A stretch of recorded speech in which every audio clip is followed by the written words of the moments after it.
Congolaises, Congolais, mes très chers compatriotes. En ce jour solennel du 30 juin 2026, notre nation célèbre le 66e anniversaire de son accession à l'indépendance. 66 ans se sont écoulés depuis ce jour historique où le peuple congolais, après de longues années de domination coloniale, s'est levé dans sa dignité pour affirmer devant le monde son droit inaliénable à la liberté, à l'autodétermination et à la maîtrise de son destin.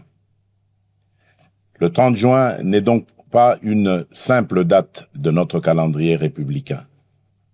Il est à la fois une mémoire, une promesse et une responsabilité. Il est la mémoire de celles et ceux qui, par leur courage et leur sacrifice, ont ouvert le chemin de notre liberté. Pour eux, l'unité, la dignité et la souveraineté du peuple congolais avaient plus de valeur que leur propre vie. Il est aussi la promesse faite à chaque génération de ne jamais renoncer à l'idéal d'un Congo libre, uni et souverain.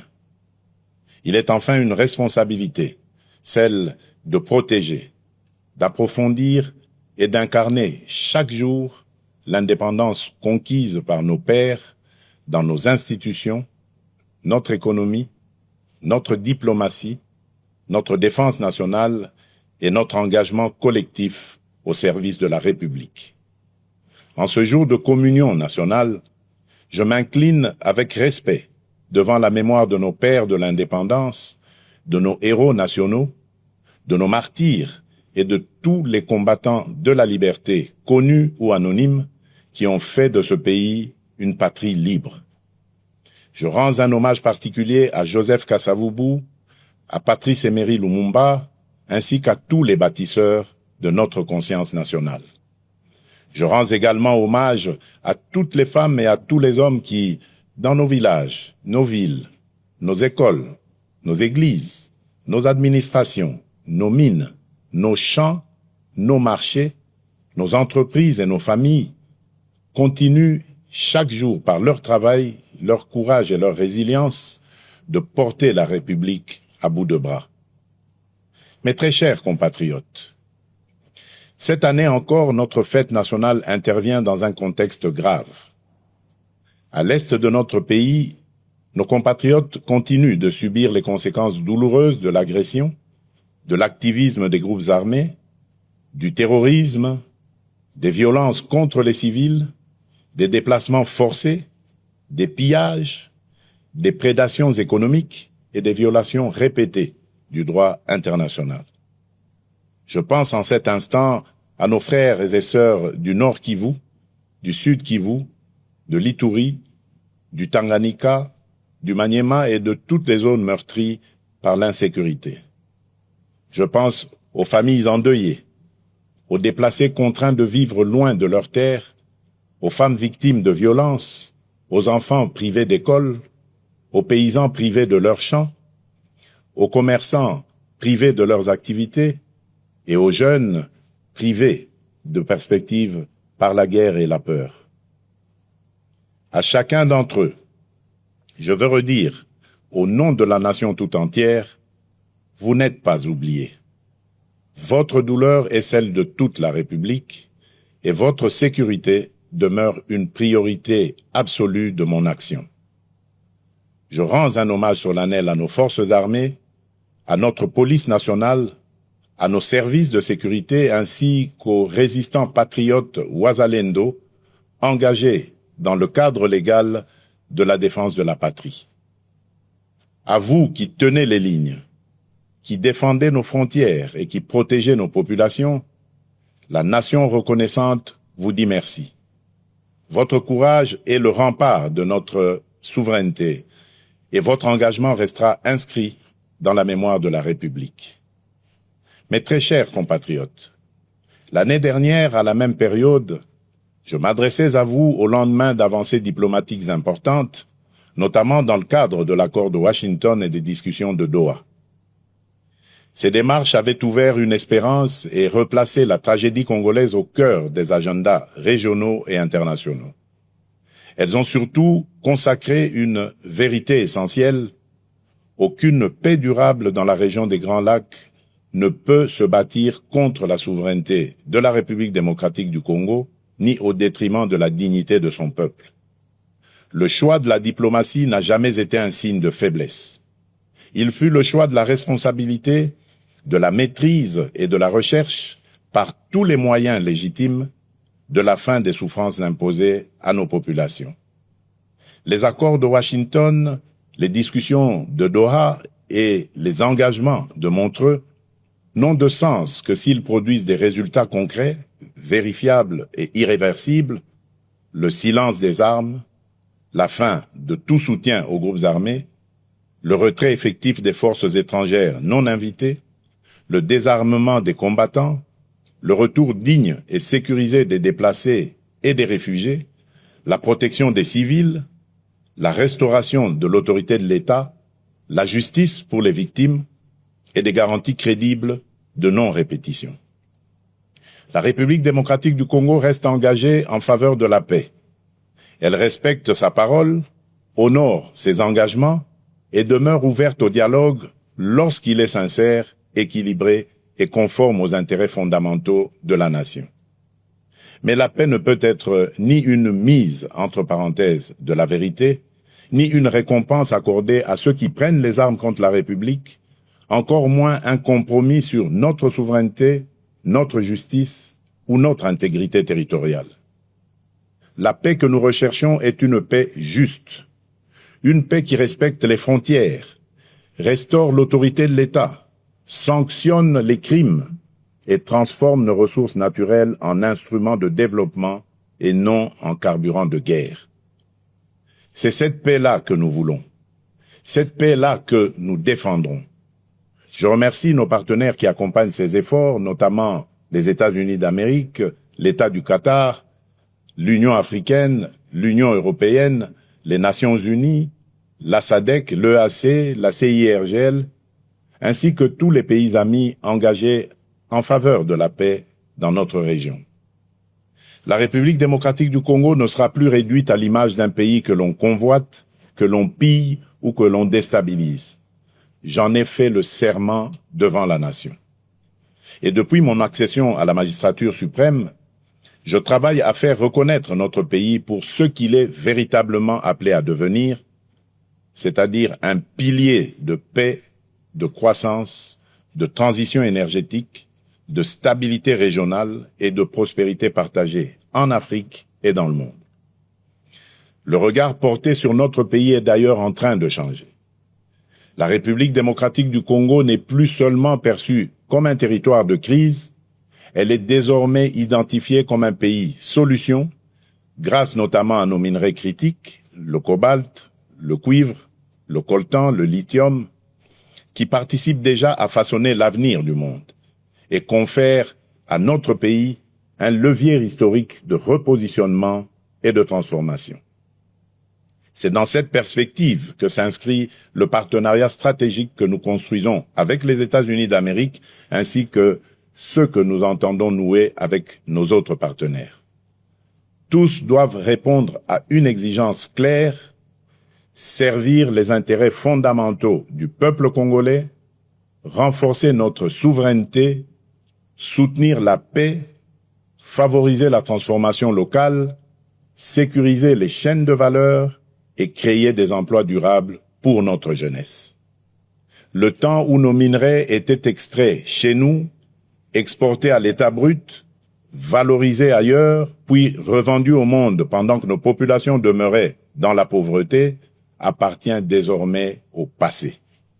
C'est dans cette même perspective que la République démocratique du Congo assume la présidence de la Conférence internationale sur la région des Grands Lacs, la CIRGL, avec l'ambition d'en faire un cadre plus utile, plus responsable et plus efficace au service de la paix, de la sécurité, de la stabilité et du développement partagé. Nous y défendons des principes clairs de respect de l'intégrité territoriale des États, de non-ingérence, de lutte contre l'exploitation illégale des ressources naturelles, d'intégration économique, de sécurité collective et de responsabilité face aux engagements pris. C'est également cette voix que notre pays portera au Conseil de sécurité des Nations Unies notamment lors de la réunion de haut niveau que j'aurai l'honneur de présider le mois prochain sur les liens entre ressources naturelles, paix, sécurité et développement durable. Notre message sera clair. Les ressources naturelles de la République démocratique du Congo ne doivent plus être regardées comme une malédiction. Elles doivent devenir un levier de paix, de prospérité, de souveraineté, de justice et de transformation pour le peuple congolais.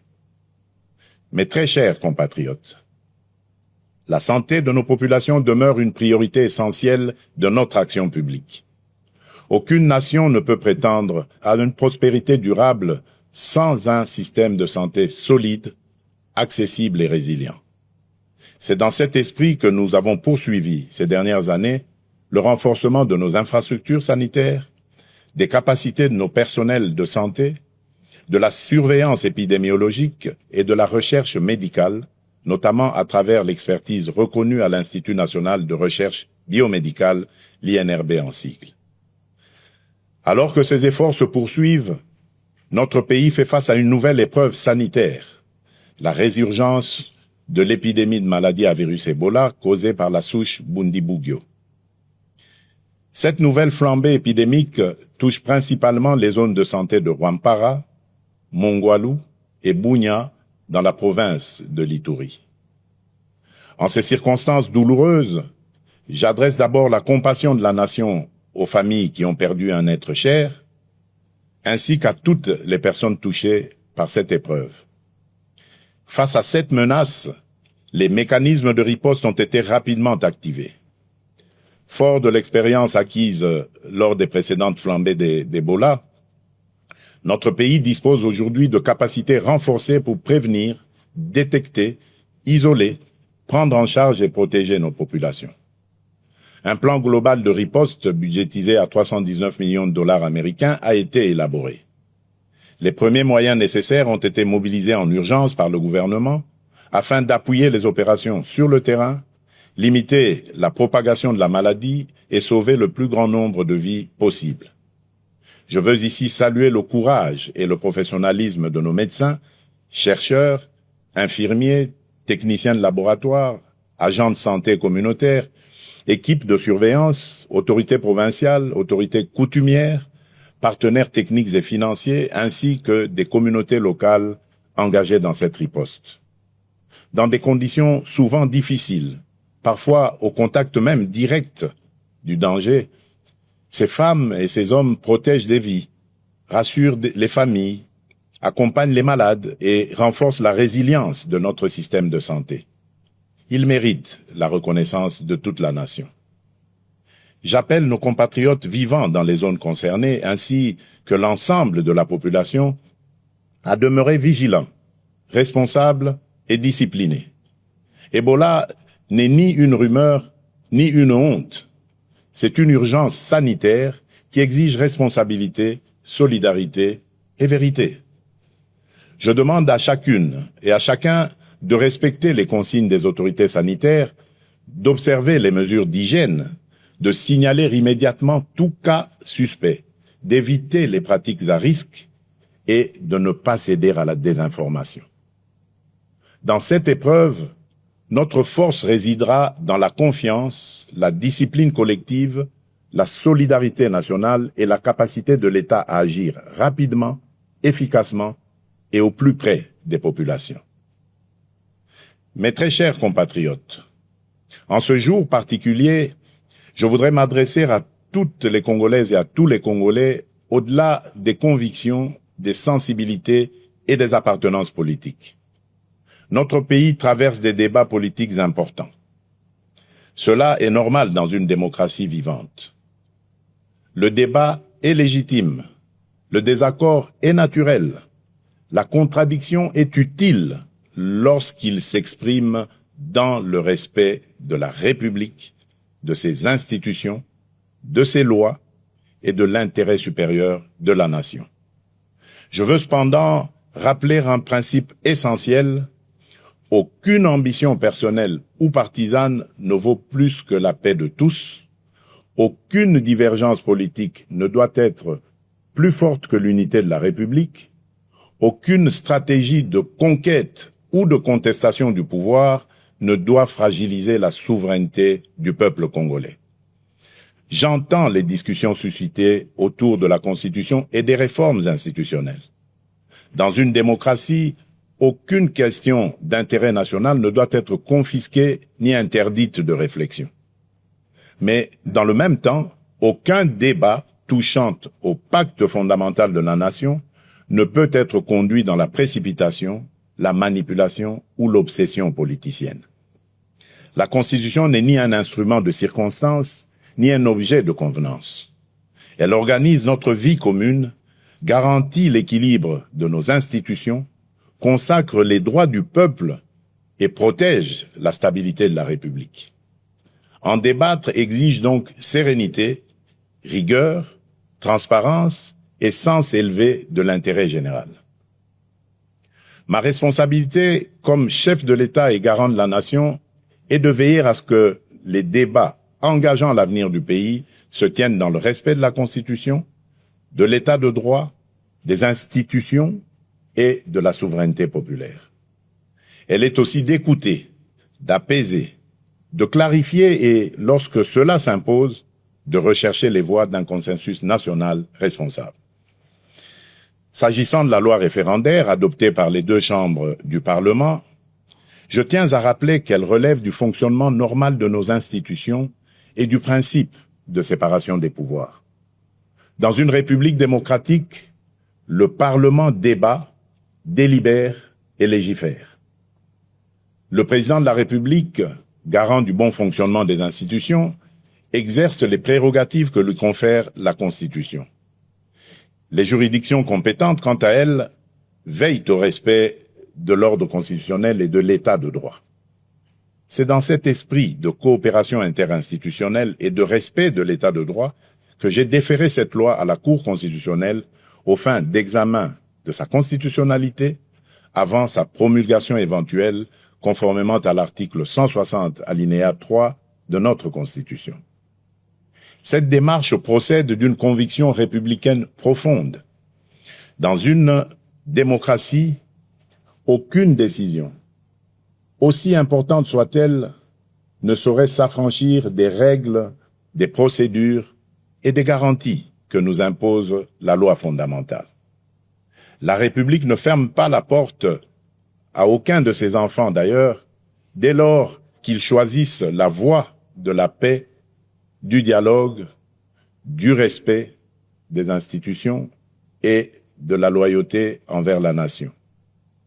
Mais le dialogue ne peut être détourné de son sens. Il ne saurait devenir un instrument de pression, de contournement des institutions ou de remise en cause de la volonté du peuple telle qu'elle s'exprime conformément à la Constitution et aux lois de la République.